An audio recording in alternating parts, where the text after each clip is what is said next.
Biological classification में हम बात करते हैं Monera protista fungi plenty animalia की। ये बात आप बहुत अच्छे से जान चुके हैं। और मोनेरा के अंदर आप इस दुनिया के सारे बैक्टीरिया को शामिल कर लेते हैं, ये बात भी आप जान ही चुके हैं। प्रोटिस्टा की बात हमने रिसेंटली स्टार्ट की थी और प्रोटिस्टा में हमने क्रिसोफाइड डायनोफ्लैजिलेट यूग्लिनॉइड को पढ़ लिया था। यूग्लिनॉइड के बाद जिस ग्रुप ऑफ प्रोटिस्ट की आज हम बात करने जा रहे हैं उसका नाम है स्लाइम मोल्ड। एनसीईआरटी के हर पॉइंट को यहाँ पॉइंट बनाकर लिखा गया है और कहीं ना कहीं हमने हर उस मुद्दे को यहाँ कवर करने की कोशिश की है जो आपसे एग्जाम में पूछी जा सकती है। तो बिना देर किए स्लाइम मोल्ड की बातों को समझने की कोशिश करते हैं आसान सरल शब्दों में। हम सबसे पहला सवाल मन में जो आता है वो ये कि स्लाइम मोल्ड में स्लाइम वर्ड का मतलब क्या है। स्लाइम वर्ड आप ऐसा समझ लो कि एक स्मूथी लेयर है और जेलेटिन की वजह से इसकी मेम्ब्रेन में, इसके आउटर सरफेस पर जेलेटिन की मौजूदगी इसे स्लाइम बनाती है, इसे फ्लेक्सिबल बनाती है, इसे थोड़ा सा लूज बनाती है। क्लियर?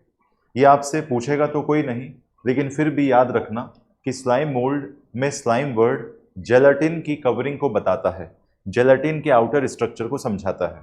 ठीक है? तो कोई आपसे पूछ ले कि जेलेटिनस वर्ड स्लाइम मोल्ड में क्या बताता है, तो आउटर सिल्की कवरिंग बताता है। सिल्की समझते हो? सिल्क है ना? डेयरी मिल्क सिल्क नाम की एक चॉकलेट आती है जिसको एड में पूरा मुंह भिड़ाकर और हाथ भिड़ाकर खाते हुए बताते हैं और बैकग्राउंड में गाना बजाते हैं, क्लोज योर आइज। समझ रहे हो बात को आप? तो ऐसे हर कुछ ऐड आते हैं, है ना? इतनी सिल्क होती नहीं है वो, है ना? जितनी सिल्क उसमें दिखा देते हैं उतनी सिल्क होती नहीं। उतनी सिल्क कब हो जाती है कि आपने जो है खरीद ली और रख के आप कहीं भूल गए, तो गर्मियों वो पूरा पैक, उसका कागज़ गीला हो गया, सब एकदम लिक्विड जैसा हो गया, है ना? तो उसको ऐसे करके कैसे खाओगे आप? अच्छा भी नहीं लगेगा। ठीक है? तो ठीक है, तो स्लाइम समझ में आ गया आपको। तो स्लाइम वर्ड से याद आएगा जेलाटिन।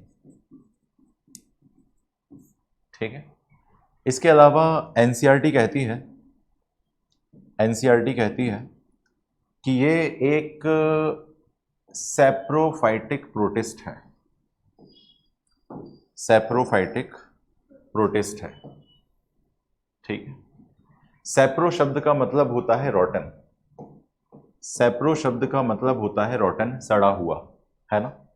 ये सैप्रोफाइटिक प्रोटिस्ट के रूप में नीचे गिरी हुई पेड़ पौधों की छोटी छोटी डगालों के आसपास घूमकर अपना फूड ऑब्टेन करता है। तो जो ऑर्गेनिज्म डिके और डेड ऑर्गेनिज्म, जो चीज़ें डिकम्पोज हो रही हों, डिकम्पोजिशन एक ऐसी प्रोसेस है जिसमें ऑर्गेनिक मैटर माइक्रो ऑर्गेनिज्म की प्रेजेंस में छोटे सिंपल इनऑर्गेनिक मैटर में चेंज होता है। तो अगर किसी ने पूछ लिया व्हाट इज डिकम्पोजिशन, तो आप कह देना कि किसी भी ऑर्गेनिक मटेरियल पर जब डिकम्पोजर्स काम करते हैं तो वो उसे इनऑर्गेनिक छोटे मॉलिक्यूल में चेंज कर देते हैं, छोटे केमिकल में तोड़ देते हैं। इसी प्रोसेस को डिकम्पोजिशन बोलते हैं, which is performed with the help of decomposers. तो डिकम्पोजर्स हम सब के लिए बेहद ज़रूरी हैं। अगर डिकम्पोजर नहीं होते तो बिना लाश को ठिकाने लगाए लाश सड़ती नहीं, लाश खत्म नहीं होती। लाश सिर्फ इंसानों की तो नहीं होती, कई सारे ऑर्गेनिज्म ऐसे होते हैं जिनको कांधा देने के लिए कोई नहीं होता, है ना? जब एक चींटी मर जाती है तो क्या बाकी चींटियां उसको कांधा देने आती हैं? नहीं, है ना? जब एक इंसेक्ट मर जाता है तो क्या बाकी इंसेक्ट उसे जो है वो कंधा देने आते हैं? नहीं आते। ठीक है, बात समझ गए? तो हर एक ऑर्गेनिज्म जो इस दुनिया में लिविंग है वो कहीं ना कहीं आगे चलकर अपना लाइफ स्पैन कंप्लीट कर कर इस दुनिया को अलविदा कह जाता है, और जो प्रोसेस उसके अलविदा कह जाने के बाद स्टार्ट होती है उसे डिकम्पोजिशन कहते हैं। डिकम्पोजिशन हर प्रोसेस हर जगह कहीं ना कहीं चल रहा है, और डिकम्पोजिशन में आपको सिर्फ इतना याद रखना है कि complex organic substance get break down into simple inorganic substance with the help of decomposer। Clear हो गई बात? ठीक। तो कहीं ना कहीं जो चीजें डिकम्पोज हो रही हैं, कहीं ना कहीं जो चीजें सड़ रही हैं, कहीं ना कहीं जो एक चीजें कॉम्प्लेक्स फॉर्म से सिंपल फॉर्म में चेंज हो रही हो, वहां पर अपना भोजन तलाशने के लिए स्लाइम मोल्ड पहुंच जाते हैं। ठीक है, तो स्लाइम मोल्ड को सैप्रोफाइटिक प्रोटिस्ट क्यों कहा गया? क्योंकि ये सड़े गले से अपना भोजन प्राप्त करते हैं, इसीलिए कहा गया। उम्मीद है ये बात आपको समझ में आई होगी। इसके अलावा आपको याद रखना है कि जब कंडीशन फेवरेबल होती है, जब कंडीशन अनुकूल होती है, जब कंडीशन मनचाही होती है, जब कंडीशन आपकी पसंदीदा होती है, तो उस कंडीशन में आप नहीं, प्लाज्मोडियम का निर्माण करता है स्लाइम मोल्ड। तो आपसे पूछा जाएगा formation of Plasmodium occurs, option A under favourable condition bye slime mould, under unfavourable condition bye slime mould. तो फेवरेबल कंडीशन में उसने प्लाज्मोडियम का निर्माण किया है। हर प्लाज्मोडियम को मतलब मलेरियल पैरासाइट नहीं होता, हर प्लाज्मोडियम का मतलब Plasmodium malaria, Plasmodium oval, Plasmodium falciparum and Plasmodium vivax नहीं होता, है ना। तो प्लाज्मोडियम सेल्स का एक एग्रीगेशन है, एक झुंड है, एक कलेक्शन है, जो स्लाइम मोल्ड के द्वारा फेवरेबल कंडीशन में बनाया जाता है। ठीक है, तो स्लाइम मोल्ड प्लाज्मोडियम का निर्माण फेवरेबल कंडीशन में करेगा, यह अपने आप में एक सवाल है जो आपको याद रखना है। और यही प्लाज्मोडियम जब कंडीशंस अनफेवरेबल होंगी तो फ्रूटिंग बॉडीज का निर्माण कर देगा। क्लियर? तो फेवरेबल कंडीशन में आपने प्लाज्मोडियम बनाकर रख लिए। हर स्थिति, हर परिस्थिति आपके अनुकूल तो हमेशा नहीं रहती, आपके फेवरेबल तो हमेशा नहीं रहती।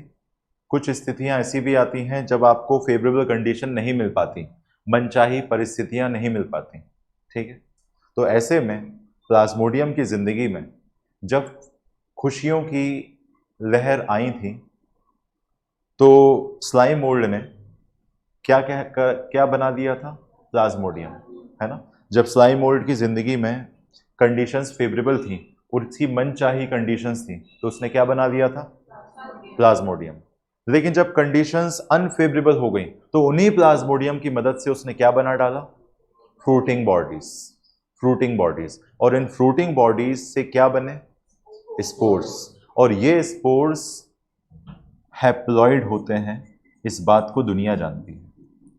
स्पोर्स मियोसिस के परिणाम स्वरूप नजर आते हैं। दो मियोटिक डिवीजन के बाद आपको स्पोर नजर आते हैं। स्पोर हैप्लॉइड होते हैं, और हैप्लॉइड स्ट्रक्चर बनाने के लिए जिस सेल डिवीजन का सहारा लेना होता है वो मियोसिस होता है, जिसे मियोटिक डिवीजन भी कहते हैं। मियोटिक का टिक पकड़ के माइटोटिक मत पकड़ लेना, मियोटिक और मियोसिस एक ही होता है। ठीक है, इसके अलावा जब स्पोर बन जाएंगे तो ये स्पोर एडवर्स कंडीशन को, विपरीत परिस्थितियों को, अनफेवरेबल कंडीशन को आसानी से फेस कर लेंगे। एडवर्स कंडीशन हो सकता है हाई टेम्परेचर हो, एडवर्स कंडीशन हो सकता है लो टेम्परेचर हो, एडवर्स कंडीशन हो सकता है स्कार्सिटी ऑफ फूड हो।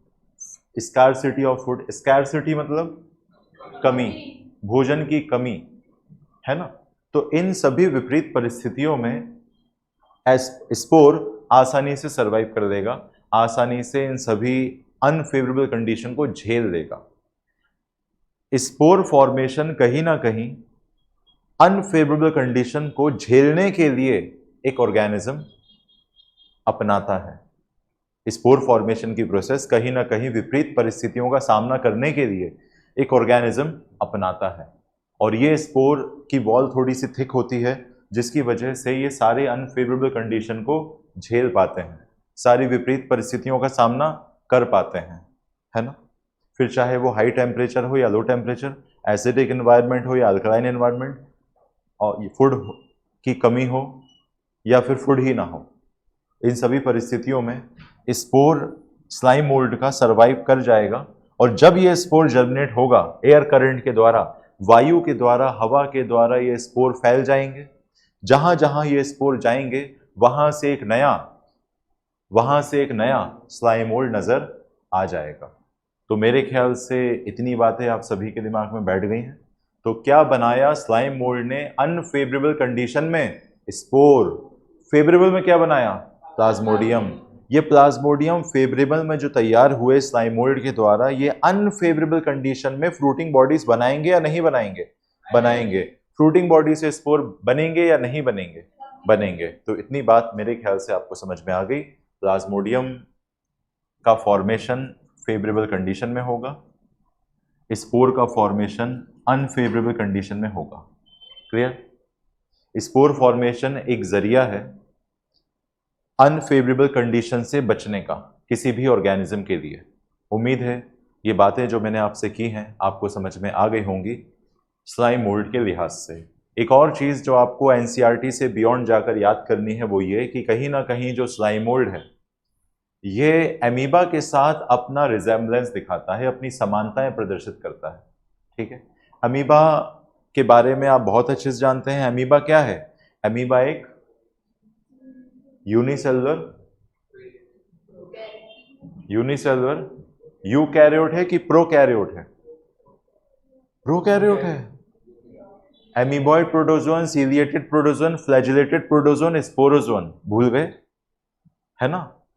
एमीबॉइड प्रोटोजोन के अंदर हम एमीबा को पढ़ते हैं और इसे सिंगल सेल यूकैरियोट कहते हैं।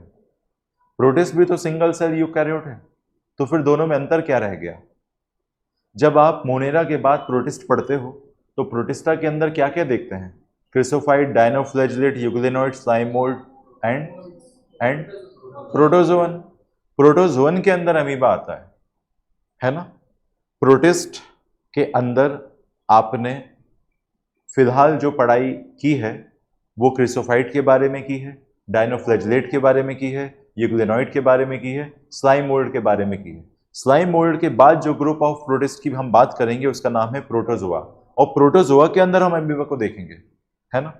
तो प्रोटिस्ट के अंदर अमीबा भी है, प्रोटिस्ट के अंदर स्लाइम मोल्ड भी है, लेकिन ग्रुप्स अलग अलग है ना? तो आपसे किसी ने पूछ लिया कि कौन है जो अमीबा के साथ कहीं ना कहीं एक रिजेम्बलेंस शो करता है, कहीं ना कहीं एक समानता प्रदर्शित करता है, और किस कंसर्न में सिमिलैरिटी रिप्रेजेंट करता है? तो आपका जवाब होगा कि अमीबा के पास भी हैप्लॉइड न्यूक्लियस, हमारे स्लाइम मोल्ड के पास भी हैप्लॉइड न्यूक्लियस, और ये हैप्लॉइड सेल तैयार हुआ है किस प्रोसेस से? मियोसिस से। आगे बात समझ में? यहां तक कोई डाउट है? ओके। तो स्लाइम मोल्ड किसके साथ रिप्रेजेंट करेगा सिमिलैरिटी, ये बात आपको पता चल गई। स्पोर फॉर्मेशन कैसे इसमें होगा ये बात आपको पता चल गई। फेवरेबल और अनफेवरेबल कंडीशन की कहानी आपको पता चल गई, है ना?